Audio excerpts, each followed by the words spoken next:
Assalamualaikum warahmatullahi wabarakatuh. Untuk semua sahabat-sahabat yang tercinta, saya sedikit mau membagikan cerita atau berbagi cerita atau berbagi tip yang dimana cerita itu mungkin bisa bermanfaat atau tidak, itu tergantung yang menilai atau yang mendengarnya.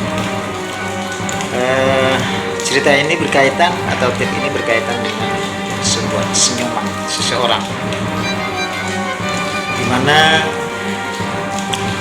orang itu selalu memiliki karakter, artinya karakter untuk sebuah senyuman, baik tersenyum sendiri maupun tersenyum kepada orang lain. Karena bagi saya tersenyum itu sangat penting, dimana sebuah senyuman itu bisa mengelabui orang lain bahwa orang yang selalu sumringah, selalu tersenyum, penilaiannya orang lain itu atau anggapan orang lain bahwa orang itu selalu bahagia, selalu senang. Akan tetapi hal ini tidak bisa dibenarkan atau tidak selalu dibenarkan secara keseluruhan, karena senyuman itu anggapan orang lain atau memang iya demikian keberadaannya bahwa orang yang selalu sumringah, senang, menampakkan wajah yang bagaimana kelihatannya kepada orang lain, karena orang lain itu bisa menilai bahwa kalau orang itu selalu senyum bahwa orang itu ramah. Kadang-kadang senyuman itu bagi orang lain apabila ketemu dengan sahabat, dengan koleganya, dengan tetangga, terutama dalam sebuah keluarga, selalu memberikan senyuman yang tidak begitu sinis. Terkadang orang yang tersenyum itu orang membalasnya dengan senyuman juga. Apakah senyuman itu senyuman sinis atau tidak, atau dengan keikhlasan dari hati nuraninya sendiri, tidak satupun orang yang tahu.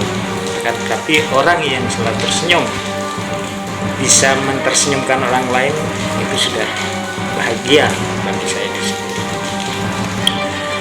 Dan tersenyum itu bisa mengurangi atau menunda proses penerimaan bagi seseorang atau bagi orang lain bila selalu kelihatannya sumring, selalu tersenyum, atau selalu membuat orang lain tersenyum, atau bisa orang lain dikatakan ya tertawa, orang bisa tertawa dengan suatu ide yang begitu lucu yang dilontarkan dengan kata-katanya, atau dengan suatu kata-kata yang begitu atau gokil, atau seperti orang yang melawak.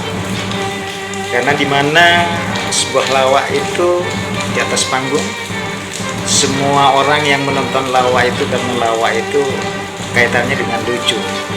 Tidak ada satupun orang yang tidak tersenyum pada waktu melihat lawak.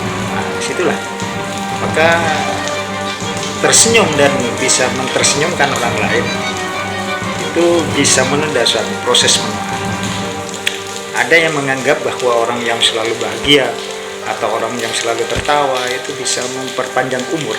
Bagi saya tidak, kan saya tidak begitu membuktikan. Akan tetapi kalau masalah urusan umur dengan senyum atau tertawa itu saya tidak yakin bahwa orang yang selalu tertawa itu bisa panjang umur, karena umur itu hak yang maha kuasa. Yang memberikan batasan-batasan umur itu Allah Subhanahu wa Ta'ala, bukan senyuman atau bukan orang tertawa. Akan tetapi kalau selalu tersenyum itu bisa mengurangi beban, bisa mengurangi suatu stres, baik beban pikiran, beban pekerjaan, beban yang lain. Itu apabila orang yang selalu senyum tertawa itu sudah hilang. Juga bisa menunda sebuah penyakit, karena suatu penyakit itu merupakan suatu timbulnya dari suatu pikiran, sehingga pikiran itu kalau dihilangkan dengan sebuah senyuman atau tertawa, asalkan tidak tertawa sendiri di tempat umum atau di jalan, itu bisa dianggap orang gila. Akan tetapi orang gila itu tidak semuanya tertawa. Kadang-kadang orang tidak gila pun bisa tertawa sendiri. Karena apa? Sudah zaman modernisasi, seperti ada alat-alat canggih yang seperti sekarang ini, seperti HP, bisa dia lawan jenisnya atau lawan bicaranya di sana di Jakarta, bisa kita guyon, itu bisa tersenyum sendiri. Itu bukan udah gila, tapi hampir orangnya itu hampir gila. Ya, jadi itulah, jadi berbanyak senyum lah, dan bisa mentersenyumkan orang lain, sehingga orang lain itu ada perpaduan antara kita dengan teman-teman yang lain, dengan orang yang bisa tersenyum dengan diri kita. Kita mengambil hikmah dari tersenyum itu bisa membahagiakan orang lain, juga bisa membahagiakan diri kita sendiri. Itulah sedikit tip dari saya, mudah-mudahan bisa bermanfaat bagi kita sekalian. Amin. Terima kasih. Assalamualaikum warahmatullahi wabarakatuh.